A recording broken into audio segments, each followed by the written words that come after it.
দেখেন নিজের পকেটের টাকা দিয়া ভিসার দালালের পিছে পিছে এখন ঘুরতে যাচ্ছে। ঠিক আছে, ভিসা গাইড একটা বাংলাদেশের একটা এজেন্সি স্টুডেন্ট থেকে লাখ লাখ টাকা নিয়ে এখন পালাতক। এখন স্টুডেন্টরা রাস্তা রাস্তা ঘুরতেছে, এরা এরা মানববন্ধন করতেছে, বুঝছেন, মানববন্ধন করতেছে তাদের টাকা উদ্ধার করার জন্য। এই হচ্ছে মানে সিচুয়েশন। ঠিক আছে, আপনারা ভাই একটু সহজ সরল, একটু মানে এই মগজটা আছে না, এটা এখানে আছে। ঠিক আছে, এটা পিছনে রাখেন না, এটা এখান থেকে রাখেন, এখানে একটু খাটাবেন যে এজেন্সি হোক। ঠিক আছে, জাস্ট বেশি কিছু লাগে না, কারণ একটা এজেন্সি যখন সব কিছু পোস্ট করে তার সোশ্যাল মিডিয়াতে, তার সাকসেসটা তো সে শো করবে। যখন দেখবেন যে সাকসেস সে শো করে না, তার মানে এখানে গাপলা আছে। একদম সিম্পল। ঠিক আছে, তো একটা এজেন্সি এত কিছু পোস্ট করতে পারে, তার লোক যে আপনার ইউরোপে আসতেছে অথবা তার লোক যে আসল জায়গাতে যাইতেছে কি না, সেই পোস্টটা সে করতে পারে না, তার মানে এখানে ঘাবলা আছে। একদম সিম্পল। তো এই জিনিসগুলো না দেখে আপনারা কেন লেনদেন করেন? এদের সম্বন্ধে কোনো কারো কাছে যাওয়ার আগে কয়েক মাস তাদের ব্যাপারে চেক করবেন যে এরা কেমন, এরা কি কোনো কিছু টাকা পয়সা কাটে রাখে কি না। আমি আপনাদের একটা সিক্রেট বলে দিই, এক একটা ইউরোপিয়ান এক একটা ভিসাতে এক একটা কাজ যারা উঠে নিয়ে আসতে পারে অনেক টাকা লাভ করে। মানে 10-12 লাখ টাকা, কেউ 14 লাখ টাকা, 15 লাখ টাকাও লাভ করে। এগুলো সব লাভ। একটা এজেন্সি যদি আসলে অনেস্টভাবে কাজ করে, সে লাভের টাকা দিয়ে সে বিজনেস করবে, সে তার টাকা দিয়ে বিজনেস, সে আপনার থেকে কাটবে কেন? মানে যখন মানে রিজেকশন হয়ে যায়, ভিসা রিফিউজ হয়, তখন ক্লায়েন্টের থেকে টাকাটা কাটিয়ে রাখে। আর যখন মানে ভিসাটা হইয়া যায়, মানে টাকা আসে, তখন কিন্তু এই টাকা থেকে কিন্তু ক্লায়েন্টে কিন্তু 1 টাকাও দেয়, 4 আনাও দেয় না, দেয় না। মানে লাভ হইলে সব তার, আর লস হইলে আপনার লস। মাঝখান দিয়ে সে আপনার টাকা দিয়ে বিজনেসটা করতেছে। ঠিক আছে, একটা এক্সাম্পল, যেমন আমরা কুয়েত থেকে, আমি একটা মডেল যারা এজেন্সি আছে, মানে সুপার এজেন্সি যেগুলো আছে, যেগুলো এগুলোর একটা শিখিয়ে দিই, বেটা তোরা বিজনেস এভাবে কর, আমার মতো কর। ঠিক আছে, আমরা বিটফ্লাই কুয়েত থেকে এরকম অনেক ফাইল নিচ্ছি আমরা। অনেকে আমাদের মাধ্যমে রোমানিয়াতে আসছে, প্রচুর মানুষ রোমানিয়াতে আসছে আমাদের মাধ্যমে, মাল্টাতে আসতেছে, বিভিন্ন জায়গাতে আসতেছে।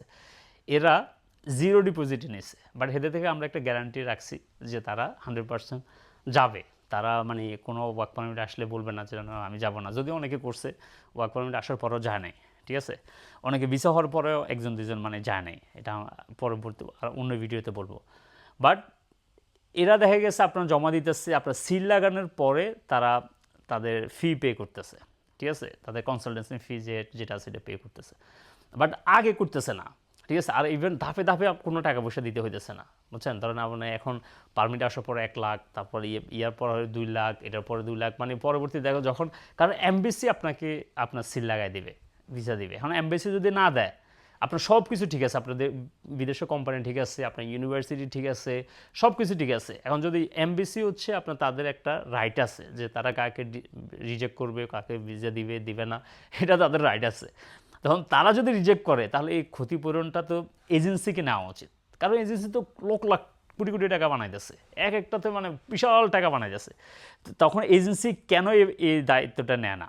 এটা কেন তারা ক্লায়েন্টের উপর ছাপায় দেয়? একজন ক্লায়েন্ট সাধারণ একজন গরিব মানুষ, সে 8 লাখ, 10 লাখ, 20 লাখ, 15 লাখ টাকা দিতে তার এমনি মানে সুদা বাড়ে যায়। ঠিক আছে, তো তার উপরে কেন এই এই এই বোঝাটা চাপায় দেওয়া হয়? আরও সবচেয়ে খারাপ জিনিস হচ্ছে যে কি জানেন, যখন সে রিফিউজ খায়, রিফিউজ খাওয়ার পরও তার থেকে টাকা কাটিয়ে রাখা হয় ভংচং বুঝাইয়া, যে ভাই তোর পারমিট তো আনছি, এটা সেটা আনছি, তোমার 27 নম্বরে মারছে, তোর 20 নম্বরে মারছে, বাট তারে 20 নম্বরে মারক বা 27 নম্বরে মারক, বা যাতে যে ক্যাটাগরি তারা রিজেক্ট করে, তোমার দরকার হচ্ছে তারে টাকাটা রিফান্ড দিয়ে দেওয়া।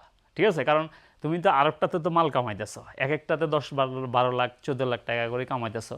তো এই লোকে গরিব একজন মানুষের পেটে কেন তুমি লাথি মারতেছো? ঠিক আছে, এগুলো আসলে কিছু এজেন্সির লোভ বেশি। ঠিক আছে, আমি অনেকগুলো এজেন্সি মানে যারা মানে এই অনলাইনে কাজ করতো আর কি, এগুলার এখন সোজা করে এলাইছে। ঠিক আছে, কারণ যখন এইগুলোর বিরুদ্ধে কথা বলা শুরু করছি, কথা বলার পর দেখা গেছে মানুষ যখন আসলে চোখ কান খুলে গেছে, তখন মানুষ বুঝে গেছে যে এই আসলে এইটা আসলে বাটপার এজেন্সি।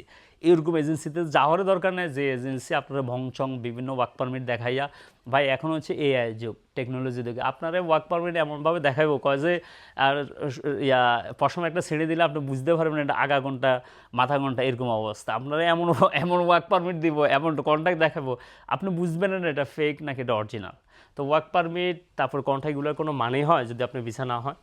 সো যে এজেন্সি এসব কাজ করবে যে আপনার পারমিটের থেকে টাকা কাটিয়ে দেবে, অ্যাপয়েন্টমেন্ট না নিতে পারলে আপনার টাকা কাটিয়ে রাখবো, এটা না করতে হলে টাকা কাটিয়ে রাখবে, ওইটার থেকে 500 হাত দূরে থাকবেন। দেখবেন এই এজেন্সিগুলো এমনি সব কিছু গোলায় গালায় হেরা এমনি বাইকবো, ঠিক আছে, কারণ সে আর বাটপারি করতে পারবে না, আপনার টাকা মারতে পারবে না, ঠিক আছে। সো এই কারণে বলি, বারবার বলি, লাস্ট কথাটা বলি, খুব কেয়ারফুলি শুনবেন। যে কোনো এজেন্সিতে যান, যে কোনো এজেন্সিতে কাছে জমা দেন, কারণ এজেন্সি ছাড়া আপনাদের আসলে হেডম নাই যে নিজে নিজে অ্যাপ্লাই করে আসা।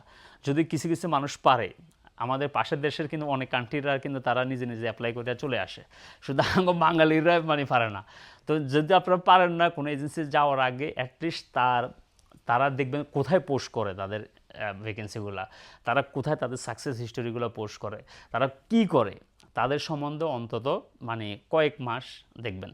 কেউ আছে অনলাইনে কাজ করে, কেউ অফলাইন। কেউ যদি অফলাইনে কাজ করে তাহলে একটু খোঁজখবর নেবেন যে আসলে গত 6 মাসে 7 মাসে সে কোন কোন কান্ট্রি নিয়ে কাজ করছে, কতগুলা মানুষের এসে পাঠাইতে পারছে। এইগুলো যখন আপনি নিজে চিন্তা করবেন, নিজে চেক করবেন, দেখবেন এইসব বাটপার এজেন্সিগুলো গর্তে ঢুকবে, ঠিক আছে। আর আপনি আপনার টাকা পয়সা সেভ করতে পারবেন। কোনো ইমোশনাল হইয়া, কোনো মানে একদম মানে পেরেশানি হইয়া, ফ্রাস্ট্রেটেড হইয়া ডিসিশন নেবেন না, ঠিক আছে। Good luck.